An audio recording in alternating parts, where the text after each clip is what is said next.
So my today's topic is on bucket hand and medial meniscus, or meniscus tears. To start with, it is one of the most severe meniscal injuries. It can be of various pattern, a vertical, oblique, or a longitudinal type of tear. And the incidence is quite common on 10 to 26% of all tears, and mostly concomitant with the ACL. When it comes to ACL, the incidence is around 40 to 50%. Medial bucket hand meniscus tears are more common. And how do I diagnose a proper clinical history? Patient gives a history of locking. Clinical, there's a McMurray will be positive. MRI shows a double PCL sign with some bit of subchondral edema. So when to operate is basically, this patient do come sometimes acute in acute condition, like he comes with an episode of locking. Or suppose when you're planning to see your, if in the MRI we see there is a double PCL sign, we think. But then it's very difficult, what and when to do. So I divide it into 3 zones, the anterior third, middle third, and the posterior third. And to start with, for a bucket hand meniscus is the preparation of the bed. So we can use either diamond rasper. Sometimes we don't have the facility diamond raspers. We can use it with the shaver. Sometimes we can use the awl or the meniscus needles, the 18 gauge needles.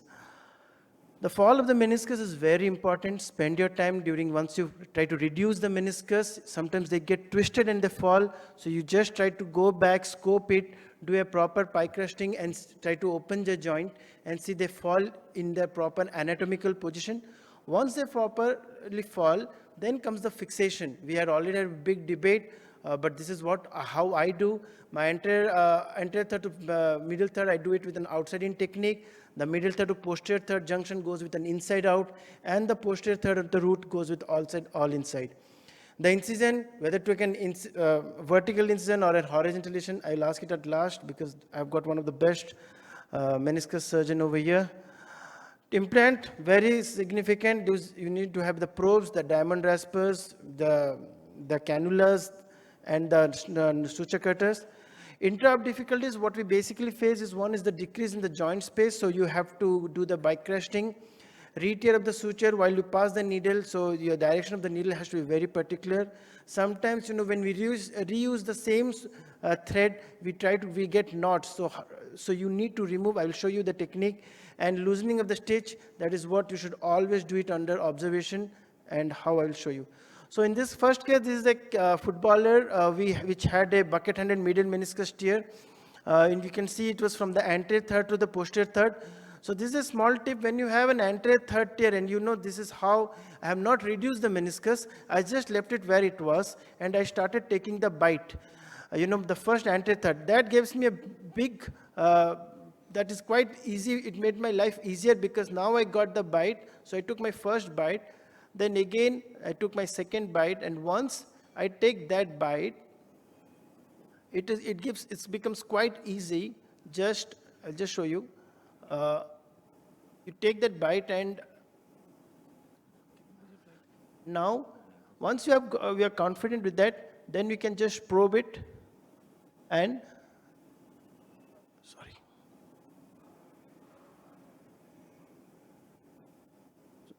I'll just fast forward and and this you can see, then it goes back. So now you're not worried about your anterior third, it is well repaired. Then I just go for the middle junction of the things. The meniscus is well repositioned, and I go ahead again with the help of meniscus needle. I target for the mid third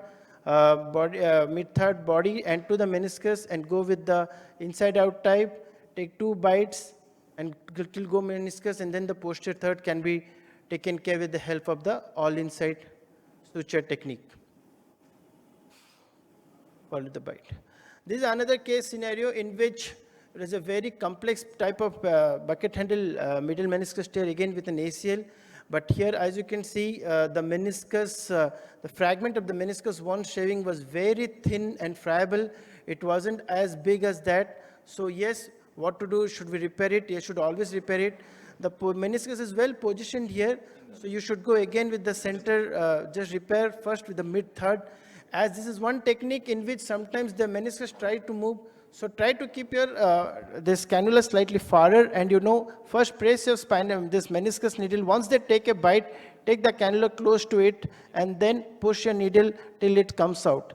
So the picresting was quite good and the joint space was quite open, so I could go slightly posterior third of the meniscus. And once I got all my bites properly, I targeted for the, you can see the bites has been taken till the posterior third and complete junction, and followed by, then I go take that bite.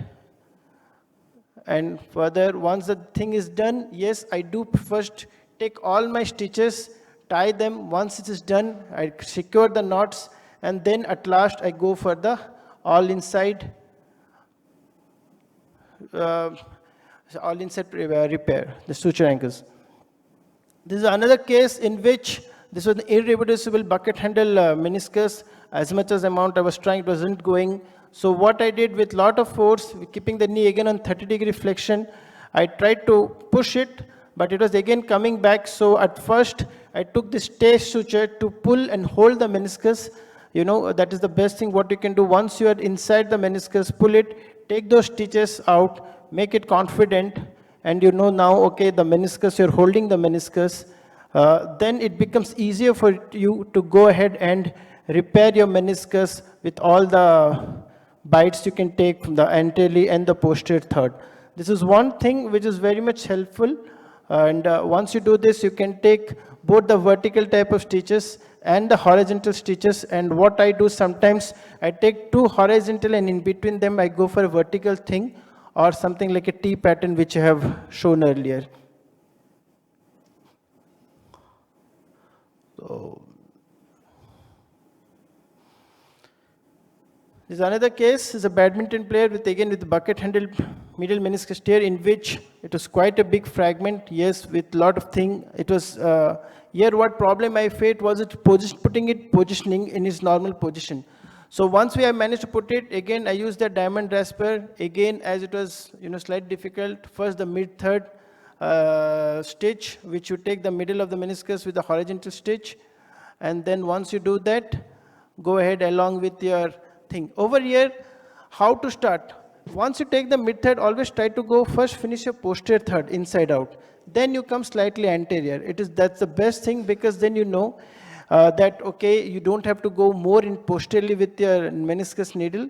And this is the meniscus vertical stitch, what you can see. This is the T pattern which I showed you. Can you see that, which helps get better, more purchase for the fixation. And once I do this, yeah, this is how it is.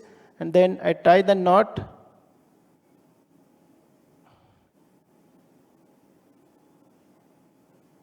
So once this is done, I always recheck the meniscus before giving the final tightness, because sometimes that chances happen, the stitches get re-impingement on the fat tissues and your stitches are loose, so always recheck them.